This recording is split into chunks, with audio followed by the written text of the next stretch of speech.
Hello, everyone, and welcome. You are watching Eagle News America. Thank you so much for joining us. I'm Michael Hudson, coming to you from Everett, Washington. Tonight, we have updates from several of our correspondents from across North and South America. May Davila in Ciudad de Panama reports about Panama using a mobile app to monitor COVID-19 positive cases. I'm Milan Ramos in Washington, D.C. President Trump formally started the withdrawal from the World Health Organization. We also have Ken Cruz in Fort Washington, Maryland, who is reporting about hospitalizations in Maryland being under 400 for the first time since March. We also have May Ann Manzano Guarzon in Sicklerville, New Jersey. New Jersey now requires face coverings to be worn outdoors. Myla Simbulan joins us in Swarthmore, Pennsylvania.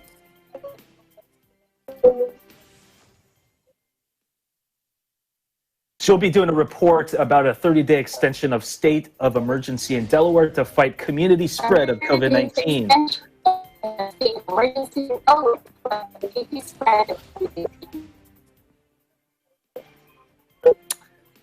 Melissa Podez joins us in Orlando, Florida. NBA teams arrive at ESPN's Wide World of Sports. We also have Frendel Faharin in Seattle, Washington. Cascade Care is top priority for Governor Inslee. We also have Nicole Adelena Padilla in Baton Rouge reporting about Louisiana to remain in phase 2 for another 28 days. And lastly, we have Julianne Fiesta in Delano, California. Los Angeles announces the opening of a bridge home shelter in San Pedro, California to assist the homeless. Plus, tonight we will talk about movies that are so good we have rewatched them more than 1,000 times. But first, an overview on how the world looks right now. According to the Coronavirus Resource Center of Johns Hopkins University and Medicine, as of 6 p.m. Eastern Time, Wednesday, July 8th, 2020, the number of cases of COVID-19 reported worldwide is now more than 11,800,000. This includes more than 3 million in the U.S. Sadly, the virus has claimed more than 545,000 lives worldwide. This number includes more than 131,000 deaths in the U.S. Our coverage begins now. Panama uses a mobile app to monitor COVID-19 positive cases. In Ciudad de Panama, May Davila has the details.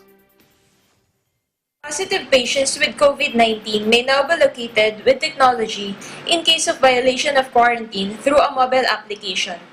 The PACO mobile application, an abbreviation for Protección Actualizada de Casos and Observación, is a technological tool designed by professionals from Autoridad Nacional para la Innovación Gubernamental and has been enabled for the security forces to validate if citizens who are in quarantine after being diagnosed with COVID-19 and those in the process of observation for a period of 14 days are kept in home isolation. This technological tool will inform members of security forces that check the cedula or ID of the citizens about their health condition. If the person is supposed to be in home isolation, a message will appear with the person's gender, age, and medical report. On the other hand, if the person is not required to be in home isolation, a message will appear indicating that the person does not have any registered report. The use of technological tools to locate positive patients with coronavirus has already been launched in conjunction with authorities that make up the traceability groups. The police have the data of positive patients together with their contact information to verify if they're complying with quarantine at home orders, and if not, will be reprimanded by the authorities. The Penal Code establishes penalties of 4 to 6 years in prison for those who spread a dangerous or contagious disease or violate the sanitary measures adopted by the authorities. Desde Ciudad de Panama, May Davila, Eagle News, vivimos en tiempos interesantes. Thank you very much. President Donald Trump formally starts withdrawal from the World Health Organization. Eagle News correspondent Imelin Ramos in Washington, D.C. has the story. Thank you, Mike. Today, we had a temperature high of about 92 degrees. For once, instead of wanting to go out, I'm glad to be staying cool at home. Besides the temperature, Things are heating up here in Washington, D.C. Just yesterday, President Donald Trump formally started the withdrawal of the United States from the World Health Organization, making good on threats to deprive the UN body of its top funding source over its response to the coronavirus. Public health advocates and Trump's political opponents voiced outrage at the departure from the Geneva-based body, which leads the global fight on maladies from polio to measles to mental health, as well as COVID-19, at a time when cases have again been rising around the world. Why did President Trump take these measures? Let's take a look at what U.S. Secretary of State Mike Pompeo has to say. The World Health Organization has a long history of corruption and politicization. And it's not that it doesn't get some pieces of their program right, that's certainly true. But on balance, this organization has not been able to deliver on its core mission for decades. We tried. Also, back in late May, President Trump said that China exerted total control over the WHO and accused the UN body led by Tedros Adhanom Ghebreyesus, or the WHO chief, an Ethiopian doctor and diplomat, of failing to implement reforms. Blaming China for the coronavirus, President Trump, a frequent critic of the UN, said the United States would redirect funding to other worldwide and deserving urgent global public health needs. This did not sit well with the Democrats. Democratic lawmakers have accused Trump of seeking to deflect criticism from his handling of the pandemic in the United States, which has suffered by far the highest death toll of any nation, despite the president's stated hope that the virus will disappear. Senator Robert Menendez, the top Democrat on the Foreign Relations Committee, said, quote, "To call Trump's response to COVID chaotic and incoherent doesn't do it justice. This won't protect American lives or interests. It leaves Americans sick and America alone." Joe Biden, the presumptive Democratic nominee for president, vowed he would immediately end the pullout if he won the White House. This is what he said on Twitter, quote, "Americans are safer when America is engaged in strengthening global health. On my first day as president, I will rejoin the WHO and restore our leadership on the world stage." While many public health advocates share some criticism of the WHO, they question what other options the world body had other than to work with China, where COVID-19 was first detected late last year in the city of Wuhan. As we mentioned earlier, if Joe Biden were to be elected president, he would rejoin the WHO on day one of his presidency. So this is just one of many issues that voters face come the November elections. In Washington, D.C., I'm Ellen Bondoc Ramos, Eagle News, we live in interest. Back to you, Mike. Thanks so much, Aimlin. I had a couple questions for you. So the first question that I had was that, when do you anticipate this move or this withdrawal from the WHO organization is going to happen? Yes. We actually anticipated this, that since the president is at odds with China and also at odds with WHO, we actually thought that he will just do it. He will just withdraw. So this just happened yesterday. So let's see what will continually happen as the days go by. Mike. Gotcha. So also additionally today, Vice President Mike Pence had it looks like he had some type of briefing with the media, and he mentioned that President Trump wanted the schools to reopen. Can you touch up a little bit on that? Yes, Mike, thank you for that question. Vice President Mike Pence did have a press briefing today with the coronavirus task force, and they held the press briefing at the Department of Education headquarters. He spoke about the summit that the president held yesterday at the White House, which involved the education leaders and health officials. Vice President Pence said in the briefing, I will quote, what brings us to the Department of Education is as we see to the needs of our states and we focus on the health care of the American people, we're working to reopen America and to reopen America's schools. And yesterday, President Trump convened a summit of education leaders and health officials at the White House. And as for the president, as the president made clear yesterday, it's time for us to get our kids back to school. So yes, the president is aggressively pushing to reopen schools. Mike? Well, like they say, and like we've been hearing through this whole ordeal, only time will tell. Yes. So thank you so much, Aimelin. Stay safe out there. We'll see you soon. Thank you, Mike. Hospitalizations in Maryland is under 400 for the first time since March. In Fort Washington, Ken Cruz has the story. Thanks, Mike. At 398, Maryland's tally of current hospitalizations Wednesday is at its lowest since there were 308 reported on March the 31st. The next day, that number jumped to 402, reaching a peak of 1,711 by the end of April. Wednesday's count marks a 77% decline since that peak. In all, 11,184 people have been hospitalized for the virus in Maryland. Maryland also confirmed 465 new cases and 9 more deaths from the virus Wednesday, which marks the 5th straight day with fewer than 500 new infections and 13th consecutive day in which the state reported fewer than 20 new fatalities. Even with the encouraging data, Marylanders need to continue to take precautions to prevent transmission of the virus. Dr. Clifford Mitchell of the state's health department said Wednesday. That includes avoiding large gatherings, practicing social distancing, and wearing face coverings in public. Mitchell said Wednesday in an online meeting of General Assembly Coronavirus Workgroup, quote, "Our long-term recovery can only be effective if we continue to exercise personal responsibility and follow these recommendations," end quote. In other Maryland news, despite concerns from state and local election officials about the practicality and safety of staffing polling places in November, Governor Larry Hogan on Wednesday ordered them to run a regular in-person election in every precinct open to its voters on Election Day.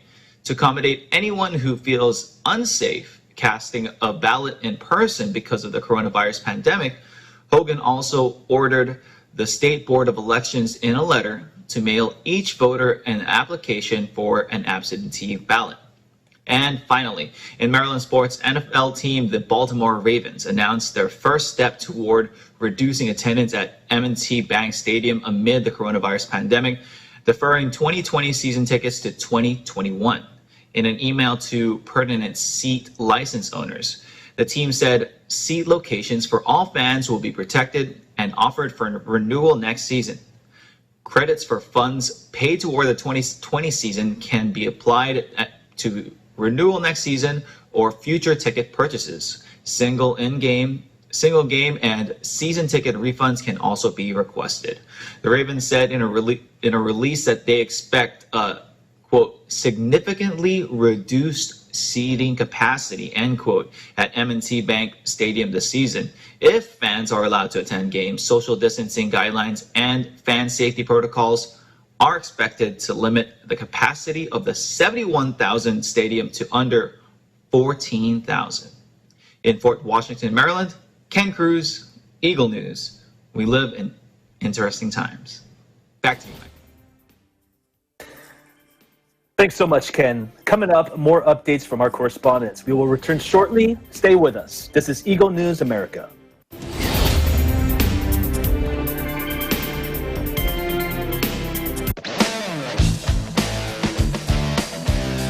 Patindi ng patindi at tuloy-tuloy ang pagpapakita ng galing ng ating mga TNG aspirants. You're just too good to be true. Put up you came to get it broke with a dame and shit it broke you back when I was a child. Abangan ng kanilang performances sa pinakamalaking talent competition sa buong bansa, Tagisan ng Galing.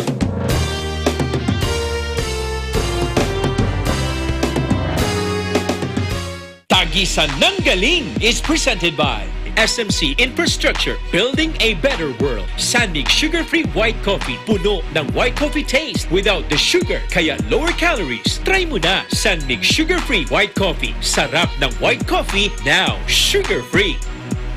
Veg-approved Nutrichunks, the only premium dog food with active boost for optimum energy and prebiotics that help strengthen immunity. Just like Catherine Bernardo, gawing listo ganado ang fur babies niyo. Listo ganado sa Nutrichunks. Magnolia Chicken Templados, delicious, ready to cook and freshly marinated daily. Pure Foods Luncheon Meat, pure sarap for every family. Star Chunky Cheese Corned Beef, ang cheesy ng corned beef mo. Walang duda, kids can tell na #1 ang Pure Foods Tender Juicy. Ang tender, ang juicy, ang sarap. Co-presented by Cooper, expert in air conditioning and electromechanical. Also engaged in structural, electrical, fire protection, plumbing, and sanitary services. Cooper, your ultimate MEPS and air conditioning solutions. Unlad Incorporated International, fight against global poverty. New San Jose Builders Incorporated. Canrib Corporation, your ventilation and air conditioning specialist. Vita Herbs Philippines Green Coffee, masarap, mabango, at healthy pa. Puerto Rico Resort and Convention Center, Cabiao, Nueva Ecija. I love Puerto Rico. In participation with Rain or Shine Elastomeric Waterproofing Paint, Matimco, R Square Variables Incorporated, Compizel Enterprises, Saisho International Trading Corporation, DN Steel, EMAC UPB Roof Corporation. Hey, Aggression Ho here, and I'm a white coffee lover. Creamy kasi, and very yummy. Pero mas masarap kung hindi nakaka-guilty. Check my new discovery, San-Made Sugar-Free White Coffee. Puno ng white coffee taste without the sugar, kaya lower calories. Try mo na! San-Made Sugar-Free White Coffee. Sarap ng white coffee, now sugar-free.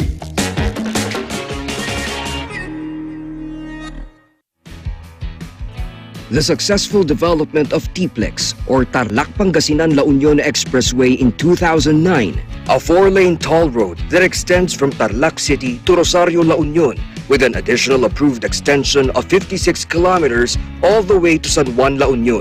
This is expected to reduce travel time to Baguio and other provinces in northern Luzon. Realizing the vision of creating a better world for Filipinos fueled the team's focus. Listo at ganado ang baby ko sa vet-approved Nutrichunks with active boost and prebiotics na pampalisto. Made with real meat, with essential nutrients to help them grow healthy and happy. Listo, ganado sa Nutrichunks. Ikaw lang ang star ng buhay ko. Para sa akin, perfect ka. Ang cheesy ng corned beef mo. Pag Star Chunky Cheese Corned Beef, sarap ng corned beef, inangat pa ng real cheese cubes. Star Chunky Cheese Corned Beef.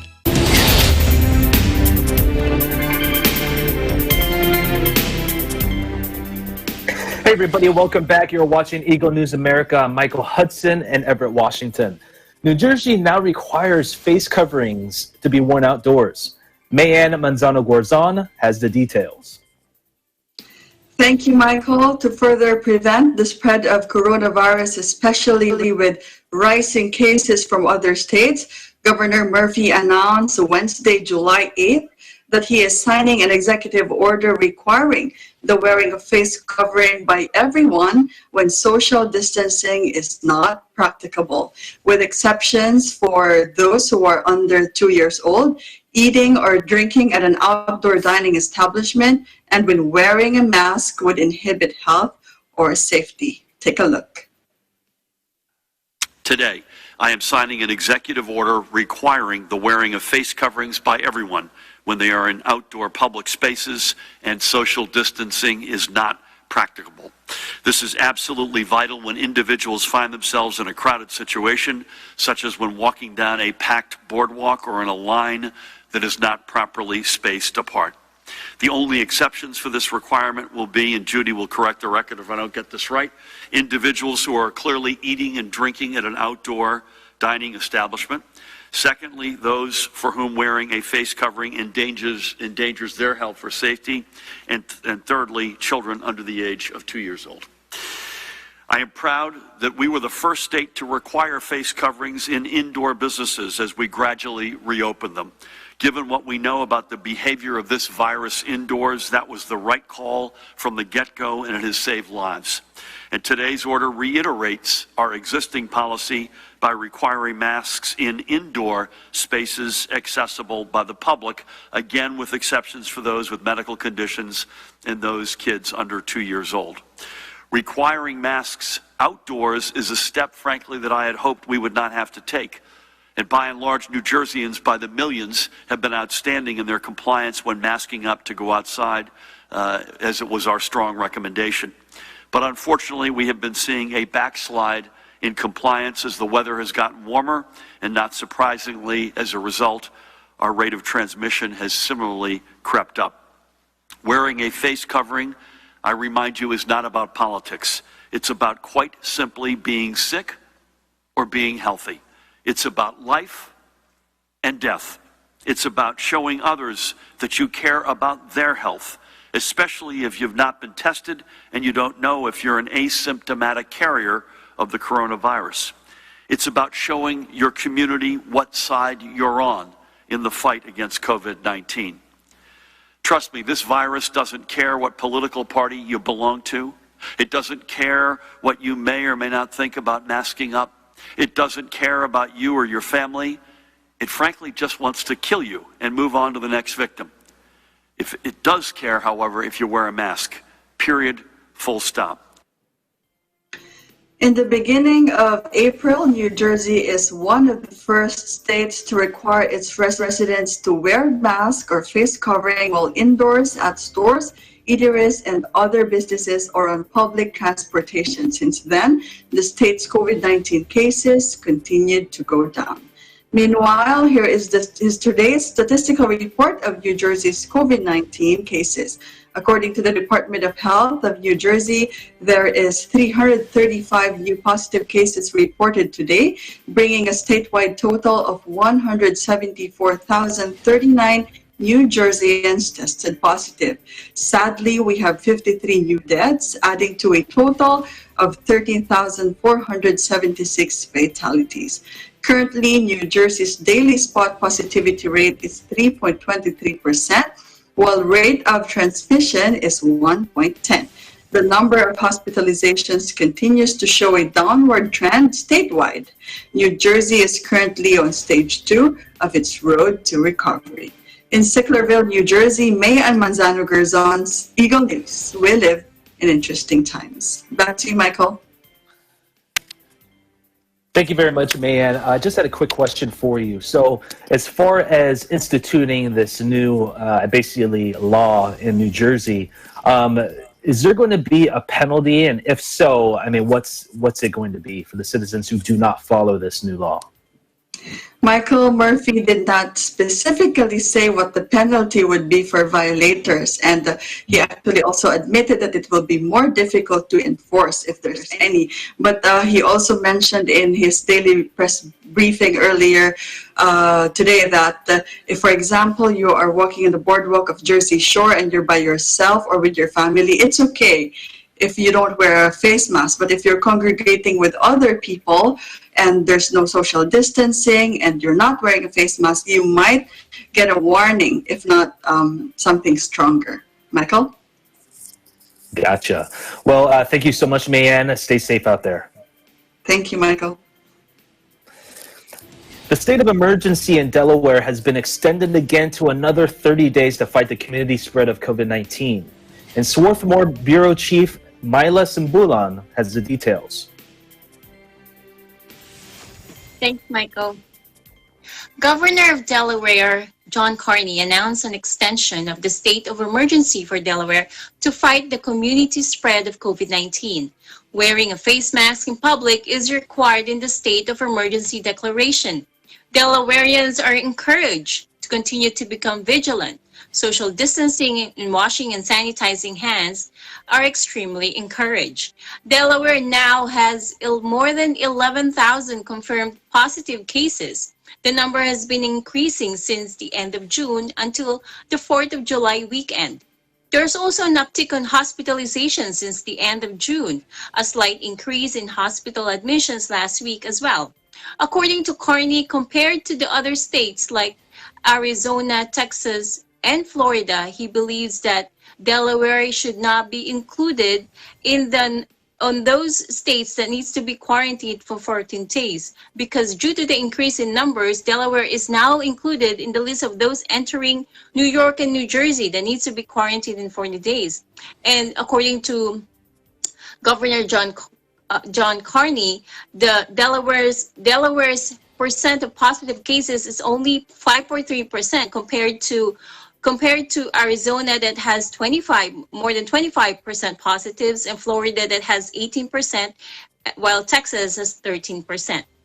In Swarthmore, Pennsylvania, Mila Simbulan, Eagle News. We live in interesting times. Back to you, Michael. Thank you, Mila. I had a quick question for you. So why is there a sudden increase in the number of positive cases where you're at? Since the weather has become warm and humid now here in both in Pennsylvania and Delaware, beaches are now open, and more people are going to the beach now. And they found that the increase in number is in Sussex County, which where all those beaches are, like Rehoboth Beach, Dewey Beach. Those are the places where they found most of those increase. And one of the things also is testing. There are more testing now, especially in those areas. So more testing means more, you would know that there are more positive cases out there. Michael?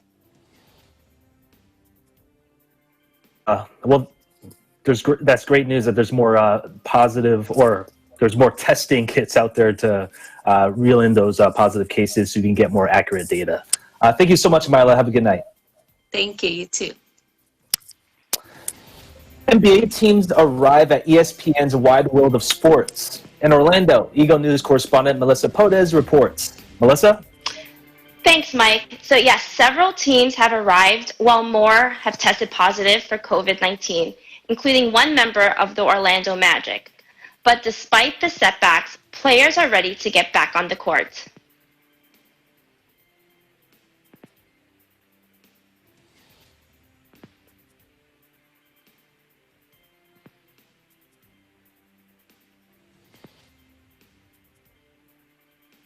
But as far as playing, I've never was against it. I never said no. I didn't want to play basketball from a basketball standpoint.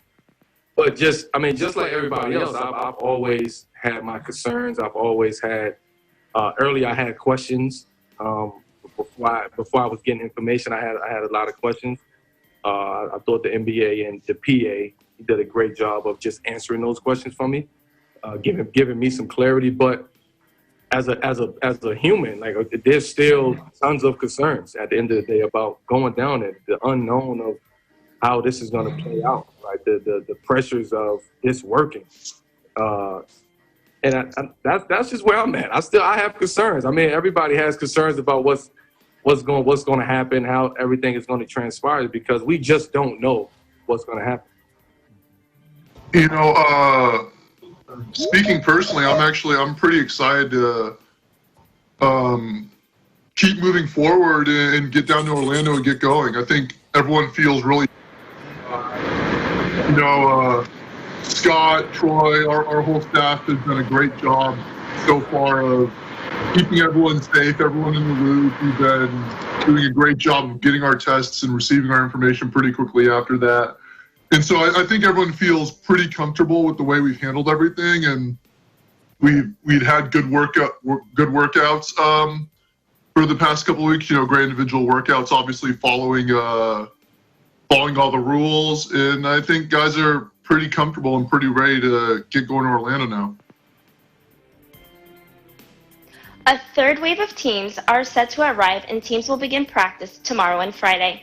In Orlando, Florida, Melissa Potes, Eagle News. We live in interesting times. Back to you, Mike. Thanks so much, Melissa. So you're probably just as excited as I am for the NBA to get back up and running. Can you kind of give us a little, sneak peek as to what to expect as the players and other staff members enter the bubble?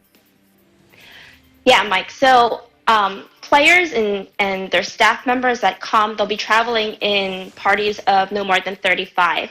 And then when they arrive here in Disney, they can expect to be here about 5.5 weeks. For teams that make it further into the playoffs for sometimes even more than 3 months.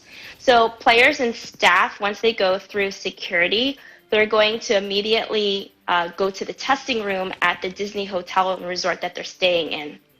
There, they're going to receive information about the testing and other matters, receive the room key, and then they're going to go through initial testing for both the coronavirus and for the antibody. The daily testing for the virus will continue every day, while the antibody testing is only expected to be a one-time occurrence while they're at Disney. And then after they arrive, the players and their staff members need to quarantine for up to 2 days and have 2 negative tests before they're allowed to freely move around the premises. Of course, when they're out and about, they're expected to wear face coverings, except for when they're at practices. Back to you, Mike. Correct me if I'm wrong, but I believe Disney World is opening up as well. So have you heard up the grapevine as to how they're going to control the crowds? Because I'm sure a lot of the people know NBA players are staying there, so they might get crazy and try and see them and things like that. Do you know of any plans to prevent that from happening? I believe that everything is actually closed off. If you look at pictures, if you go online, you see that the entrance to the ESPN area is blocked off to the general public.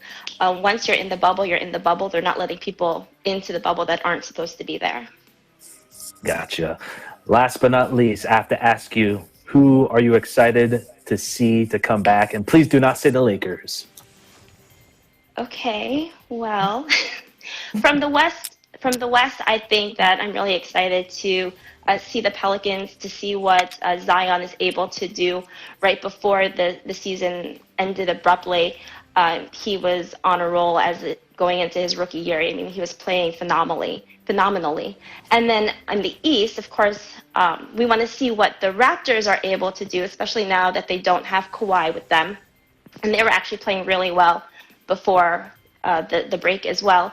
And of course, my favorite team, my hometown team, the Philadelphia 76ers, but then also the Bucks. They've been so close the past couple years. There was a locker room interview that I was able to hear Giannis talking during one of the previous Orlando games, and he talked about playing with a chip on his shoulder. So it'll be interesting to see what he can do to, push his team to get into the playoffs. Definitely. Totally agree. I'm excited, and we'll see what happens. Thank you so much, Melissa. Have a great night. Thanks. You too. Up next, more updates. Eagle News America will return shortly. Stay with us.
Hey everybody, welcome back to Eagle News America. I'm Michael Hudson in Everett, Washington.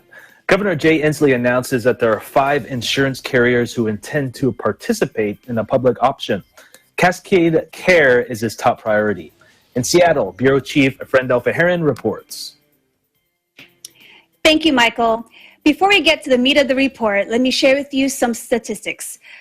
There are currently 37,420 positive cases, 4,582 hospitalizations, and sadly, the deaths have gone up to 1,384. In the most recent COVID-19 update press conference with Governor Inslee, data has shown the increase in positive cases. However, because we have seen the curve flatten between March and April, Governor is confident that we could curb the spike and slow the spread once again, as long as we all stay committed in doing our part. So that means physical distancing, hand hygiene, self-isolation when we're sick, and wearing face coverings, which is now mandated across the state. As an example, Governor Inslee made a special mention of the Yakima County. As an example, of compliance. So per Governor Inslee, Yakima about a month ago had 30% compliance when it comes to wearing face coverings. 2 weeks ago was about 60%, and almost a week ago, 90% compliance, which gives us a lot of hope and assures us that Washingtonians are doing their part. Yes, Mike, we can slow the spread of a life-threatening virus, but we cannot deny the fact that there are many Washingtonians who seek and need medical attention, especially during this time. So if you're in need for medical care but just don't have the resources to cover your medical bill, what are you going to do? And how stressful would that situation be? And a situation that can be prevented. So this is why Cascade Care is one of Governor Inslee's top priorities. What is Cascade Care? Washington State Health Care Authority defines Cascade Care as a program that would create new, affordable health insurance coverage options for Washington Health Plan Finder customers. And just so we all know, enrollments will begin November 1st of this year, and the coverage will be effective January 1st, 2021. Now let's note that Washington Health Plan Finder differs from Apple Health. So it differs from Medicaid or employer-sponsored coverage as it offers individual market coverage. Cascade Care has amazing goals. And these goals are to increase the availability of quality, affordable health coverage in the individual market and ensure residents in every Washington county have a choice of qualified health plans. Cascade Care implementation encompasses standard plans, subsidy study, and public option plans. Yesterday, Governor Inslee announced that there are 5 carriers who intend to participate in public option plans. Mind you, this is the first in the nation kind of program. Cascade Care public option is offered by private insurance companies that provide standard benefits and cost sharing. As we deal with pandemic-related loss of employer coverage, it's essential that the state government takes all necessary steps for the successful implementation of the Affordable Care Act via Cascade Care to bring health security to all Washingtonians. Seattle, Washington, Frendel Faharan, Eagle News. We live in interesting times. Back to you, Mike. A quick question for you, Frendel, before you leave. Do we know what inspired Governor Inslee to push for a program like this? Yeah, we actually, about a year ago, Governor Inslee did a story. He had an interview with the family about a 6-year-old boy named Kaiser Whitaker, who actually had broken his leg the previous year jumping on a trampoline. And, you know, typically parents would, drive their kid to the emergency room. But with this particular boy, because of his health complications, the parents actually had to stop and think about what they can do to prevent possible internal bleeding. So it's not only, oh my gosh, he broke a leg, we got to get him to the emergency care, but they're stressing out on potential internal bleeding. Now, this young boy has hemophilia, which means his blood doesn't clot easily. So the kind of care that he gets on a monthly basis requires a substantial amount of resources, finances. And as he grows older, it only would increase. Now, this family, they're very blessed and very thankful that they do have the means to afford their health care. But what about the other children out there, the other Washingtonians out there that can't? So because of the many stories that there, situations like this, Governor Inslee, he was like, we need to do something about this. So on top of Medicaid and on top of employer-sponsored coverage, he has thought of Cascade Care, which he hopes to implement this year. Back to you, Mike. Well, that's a great story, and I'm glad that something is being done to help those in need in our state. Thank you so much, Friendo. Have a good night. You as well. Louisiana to remain in phase 2 for another 28 days. In Baton Rouge, Eagle News correspondent Nicole Adeline Padilla has the details. Thank you, Mike, and hello from Baton Rouge, Louisiana. On Thursday, June 25, Governor John Bel Edwards formally announced that Louisiana will remain in Phase 2 for another 28 days. Occupancy and other restrictions from the previous Phase 2 order remains with the addition of a crowd size limit of 250 to indoor gatherings. Louisiana has also aimed to increase testing, exceeding its goal of 200,000 tests for the month of June. Governor Edwards stated, "Our plan is to watch the daily trends and then to do another deep dive into the data in 14 days to determine if things are improving or getting worse, so we can make a plan for our future. None of us wants to go back to a time of greater restrictions, which is why it is incredibly important that all Louisianans take the necessary mitigation measures to slow the spread of COVID-19 in the state." He also added, "I especially want to call on the young people of our state, those ages 18 to 29, to take this illness seriously. Moreover, you should make sure you don't spread the illness to others, especially those most vulnerable to it." Additionally, on Wednesday, July 1, Baton Rouge's Mayor, Sharon Weston Broome, signed an executive order to require all commercial and nonprofit entities in the East Baton Rouge Parish to provide goods or services directly to the public to implement a no mask, no service policy. Hope you're staying safe there in your part of the country, Mike. In Baton Rouge, Louisiana, I'm Nicole Padilla. Eagle News will live in interesting times. Back to you, Mike. Thank you, Nicole. Really appreciate it. Los Angeles announces the opening of a bridge home shelter in San Pedro to assist the homeless. In Delano, Eagle News correspondent Julianne Fiesta has a story. Thank you, Mike.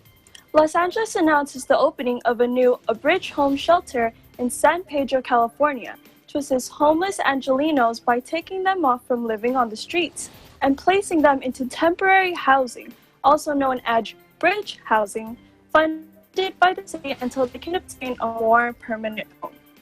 With recent increases in cases, deaths, and hospitalizations due to COVID-19, Los Angeles County and city officials are working together even closer and harder to bring families and individuals without homes into shelters. Homelessness in Los Angeles has been an ongoing and critical issue that county and city officials has been addressing before and during the pandemic. With the recent and continuing surge of positive COVID-19 cases, Los Angeles County and city officials are in the forefront in dealing with this crisis to provide support, bring healing, and give a sense of hope to unsheltered Los Angeles residents. The Bridge Home Plan and Program was initially advocated and launched by Los Angeles Mayor Eric Garcetti in early 2018 to meet the homelessness problem of the city. A city budget of around $460 million funded these bridge housing, including the support, services, and facilities needed to assist unsheltered Los Angeles residents and bring them inside a place that they can call home. In addition, the city received $85 million funding from the state in 2018 and $124 million from the state in 2019 for this project and program. All bridge homes have on-site resource staffs to help and support Angelenos with services and issues including employment, mental health, housing placement, addiction, and wellness. Throughout Los Angeles, there are currently 30 bridge home shelters that are either open or being constructed to open in the near future. The bridge home shelter in San Pedro, California marks the 16th one to open so far. In Delano, California, Julian Fiesta, Eagle News. We live in interesting times. Back to you, Mike. Hey, Julian, I had a couple questions for you before you sign off. So how many people does this structure hold? I'm sure it'll hold a really good amount of people, seeing that there's many types, there's many that are open, there's 16 currently, and there's 30 that are being constructed or are actually open already. Oh, that's really interesting. So you also mentioned that the housing is temporary. So is there a specific time frame for how long these residents can stay in this housing for? Okay, yes. So the housing is only temporary. There is no length of time specified, but they will be given the support needed to transition from there to more permanent housing as quickly as possible. As reported, the initial objective is to move homeless Angelenos from the streets to these temporary housing places so they have a place of shelter where they have a bed to sleep on, access to restrooms and showers, food, storage, and there's even 24-hour security. They'll receive all the necessary support services funded by the city and the state to help them get back on their feet. There'll also be staff on site that are trained and specialized in helping those with mental health issues and addiction problems, including assisting them to find employment and permanent housing placements. So these bridge home housing is exactly what it's termed. It's a bridge to transition from homelessness to a more permanent housing situation while helping to alleviate the homelessness crisis in Los Angeles. And one final question, it just came to my head right now. Do they have other programs at the housing as well? Are they going to help them find jobs and things like that, or is this strictly just housing for the homeless? So there's going to be staff that is there to help them to transition into more permanent housing, and that's not just housing. So there's programs to help assist them to make the transition or to bridge that place in order to have a more stable way of living. Gotcha. Okay. Thank you so much, Julianne. Stay safe out there. You too. Thank you. Up next, we will be talking about super good movies that you don't get tired of watching. Stay with us. We'll be right back.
Welcome back, everybody. You are watching Eagle News America. I'm Michael Hudson reporting from Everett, Washington. So all of us, at least this has one movie we couldn't forget and could watch over and over and over again.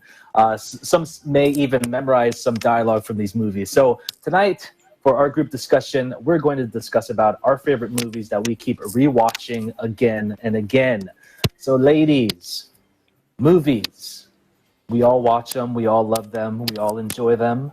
So I'm going to go around the horn here and ask you guys what your favorite movie is and why you love the movie and your favorite scene from that movie as well. So Melissa, we'll start with you. Thanks, Mike. So one of my favorite movies is actually The Sound of Music. It really brings me back to my childhood. I love all of the songs, and it's just a happy and uplifting movie. Now you have to sing a song. You have to sing a song now. That's funny. So my two favorite scenes are Doe a Deer and I Am 16 Going on 17. I never heard it. Can you give us a sample? I've never watched the movie, so. Which one, Mike? The first song. The first song you mentioned. Sure. Sure. Doe a deer, a female deer, rain, a drop of golden sun. Oh, there we go. That's awesome. So, was there a particular scene from that movie you liked? Well, that one, and then the scene when they're in the gazebo for I Am 16 Going on 17. Got it. Julianne, you're up. All right, so recently what I've been watching over and over and over again is Into the Spider-Verse. It is definitely one of my most favorite movies. The amount of intricacies and details, there's comedy, the soundtrack is amazing. And it's really a feel-good family movie that you can enjoy with your parents, with your sisters, with your cousins, little kids. So it's really worth the watch. Great. Any scene in particular in that movie you like the most? So my favorite scene is actually when the quote-unquote perfect Spider-Man dies. And the tone of the movie is just amazing because the soundtrack, it's Scared of the Dark. You guys can look it up later. I cannot sing, so I probably won't sing it for you. Well, wait a second. Everybody gets to sing in this discussion. No. Okay, so it goes, I'm not scared of the dark. That's it. But just the fact that everyone is sad, you can tell that it's really hitting home for all those people, especially with all the things going on. It's like losing a hero, and especially a hero that's important to so many people. It just really hits home and hits the heart hard. Awesome. Friendelle, how about yours? Give us your take. I think I have to change my movie to a non-singing movie, Mike. You're going to make everybody sing. Everybody has a favorite song too, so we can do that. So the movie that we rewatch, I mean, I've watched this ever since 1993, everyone. So the movie is called Sister Act 2. Has Whoopi Goldberg and my girl Lauryn Hill. And I love it because, one, I'm really attracted to stories where you start off with a class that don't give too much value on things, and then there comes a teacher that flips their script and helps them shift their paradigm, and now they become these great people. And not only that, I love the singing, the dancing, the rapping. All the singing parts are pretty much my favorite, especially at the very end during their choral competition. Can you give us a little flavor of that scene? No, Mike, can't do that today. My vocal cords are... All right. I'll accept that excuse this time around. Aimelin, how about yourself? Hi, Mike. Thank you. I think you'll find it funny because I'm a fan of Japanese animation. So no singing for me because it's in Japanese. I won't know the words. So the movies I have watched 100 times are the ones made by Studio Ghibli, if you have heard of it. Particularly the movie Spirited Away and House Moving Castle. I know it's so geeky. Animation like Julianne, it steers the imagination or the little kid in me. Or simply put, I might not just have moved on at this phase of my childhood. Oh, man. Okay. Well, I definitely have to check that out. That's for sure. Mayan, how about yourself? Well, Michael, there's just too many good movies, too little time. So I don't remember the last time I rewatched a good movie that I really liked. But I think the last time was I was in college. And during that time, I think I was so into the Disney Pixar movie Up, because that just like made me cry. And then prior to that, I think between high school and college, I rewatched 100 times the movie A Walk to Remember. Oh, man. And I think the most recent was the Avatar. I think I watched it too, like 3-4 times.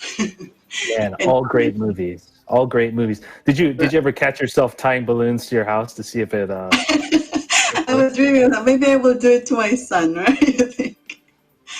I bet he would enjoy that. Yeah.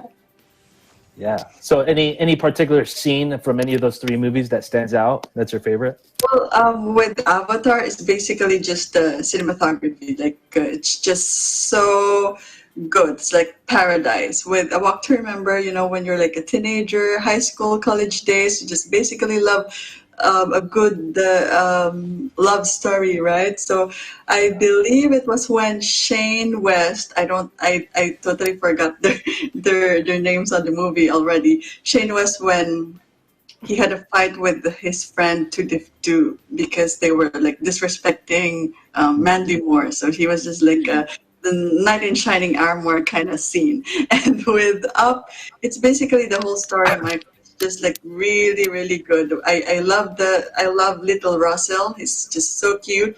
And then the old Russell, and then the wife is just like, they made me cry. It's such a beautiful love story. It's like my Lolo and Lola.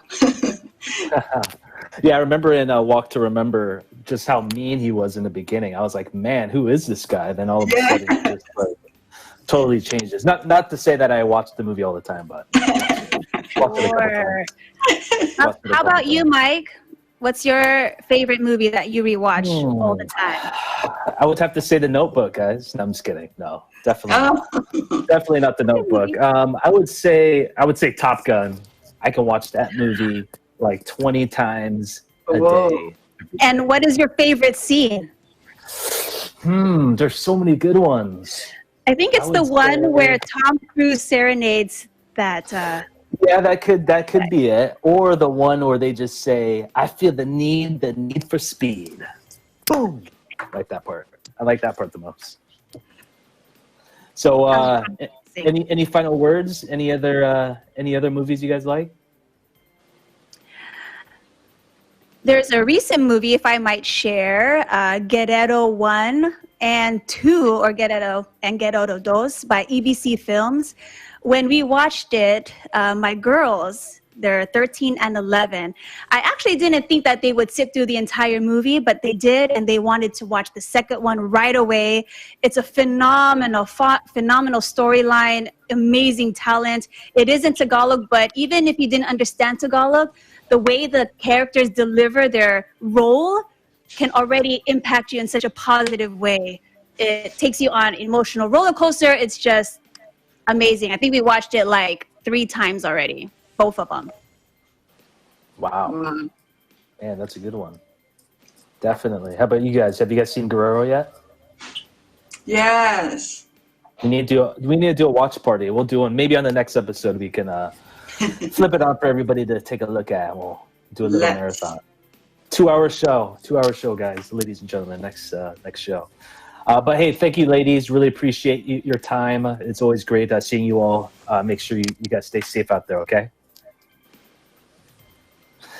Before we let you go, we continue to thank our frontline and essential workers with a round of applause. We appreciate you guys so much. That's today's Eagle News America. Thank you for joining us, and hope you'll tune in next time. I'm Michael Hudson. We live in interesting times.